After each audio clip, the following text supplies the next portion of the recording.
السلام علیکم ورحمۃ اللہ وبرکاتہ۔ مفتی صاحب، ایک ہمارا سوال ہے، کسی نے اپنی بیوی کو طلاق دیا، اس کے بعد وہ اس کا بیوی دوسرے سے نکاح کیا، اس سے نکاح کیا، نکاح کے بعد فوراً اس نے اس سے صحبت نہیں کی، بس ادھر ہی بیٹھے بیٹھے نکاح کے بعد تقریباً آدھا گھنٹہ کے بعد اپنی بیوی کو ولی جس سے نکاح کیا وہ اس کو طلاق دے دیا۔ اس کے بارے میں وہ اس سے ملا بھی نہیں ہے، جو شریع جو حق صحبت کرتے ہیں یا اسے ہم بستری کرتے ہیں وہ کیا بھی نہیں، ادھر بیٹھے بیٹھے آدھا گھنٹہ میں اس کو طلاق دیا، کیا اس کے بعد وہ عدت اس کے لیے لازم آتا ہے؟ اس کے بارے میں ہماری رہنمائی کے لیے۔ جی وعلیکم السلام ورحمۃ اللہ وبرکاتہ۔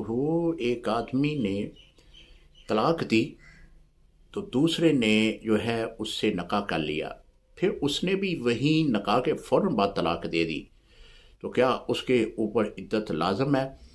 میرے محترم، اگر خلوت صحیحہ پائی گئی ہے، یعنی وہ نکاح کرنے کے بعد میاں بیوی کچھ لمحے کے لیے بھی اکیلے میں اکٹھے ہوئے ہیں تو پھر عدت ہوگی۔ اگر خلوت صحیحہ نہیں پائی گئی تو پھر جو ہے وہ عدت نہیں ہے۔ السلام علیکم ورحمۃ اللہ وبرکاتہ۔